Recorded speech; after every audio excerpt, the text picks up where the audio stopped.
മറ്റൊരുത്തന്റെ അഭിമാനത്തിന് ക്ഷതം വരുത്തി സംസാരിക്കുന്നവൻ, മറ്റൊരുത്തന്റെ ഗീബത്ത് പറയുന്നവൻ, വേറെ ഒരാള് പൊരുത്തപ്പെടാത്തത് സംസാരിക്കുന്നവൾ, അവൾക്കല്ല കൊടുക്കുന്ന ശിക്ഷയാണ് നബിയേ.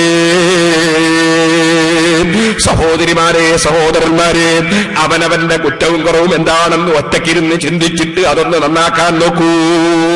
എന്റെ നിസ്കാരത്തിൽ എനിക്ക് ഭക്തി കിട്ടുന്നുണ്ടോ? ഞാൻ ഖുർആൻ ഓതുന്നുണ്ടോ? ഞാൻ തഹജ്ജുദ് നിസ്കരിക്കുന്നുണ്ടോ? ഞാൻ സുന്നത്ത് നിസ്കരിച്ചിട്ടുണ്ടോ? ഞാൻ ദിക്ർ ചൊല്ലുന്നുണ്ടോ? ഞാൻ എന്തെങ്കിലും കാര്യങ്ങൾ ചെയ്യുന്നുണ്ടോ? ചെയ്യുന്നതിൽ തന്നെ ഇഖ്ലാസ് ഉണ്ടോ? ചെയ്യുമ്പോൾ ഭക്തിയുണ്ടോ? അവനവന്റെ ജീവിതത്തെക്കുറിച്ച് തന്നെ നന്നായി ഒന്ന് ചിന്തിച്ചു നോക്കൂ.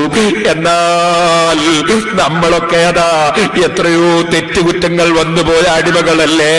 അങ്ങനത്തെ അടിമകളായ നമ്മൾ എപ്പോഴും റബ്ബിനെ അവനവന്റെ കാര്യത്തിൽ തന്നെ ഭയപ്പെട്ട് ജീവിക്കുകയല്ലാതെ മറ്റൊരാളെ കുറ്റവും കുറവും പറയാൻ നമുക്ക് അവസരം എവിടെയാണ് സുഹൃത്തേ? അതേ സമയത്ത് ഞാൻ ഒന്നുകൂടി ഉണർത്തുന്നു, ലാ തഗ്തബന്ന ഹദൻ ഫഗ്ലൻ ലിൽ ഉലമാ വലൗ ബിസഹ്വിൻ ലിമാ ഫീ ലഹ്മിഹിം യുഫൂ ഇന്ന ദുആഫ ഇദാ മാ കുൻത തൽകുലുഹു വലൗ ബിജഹ്ലിൻ ജറാ ഫീ നഫ്സിക തലഫൂ. ഒരാളെ കുറ്റവും കുറവും നീ പറയണ്ട, ആലിമീങ്ങളെ കുറ്റവും കുറവും തീരെ പറയണ്ട.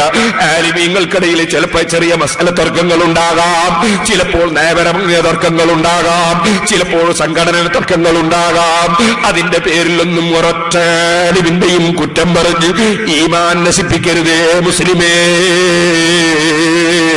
നബി സല്ലല്ലാഹു അലൈഹി വസല്ലം തങ്ങളിൽ നിന്ന് ദീന് പഠിച്ച മഹാന്മാർ നമ്മളെ പഠിപ്പിക്കുന്നു, അതേ ആലിമിന്റെ മാംസം നഞ്ഞാണ്, ആലിമിന്റെ മാംസം വിഷമാണ്.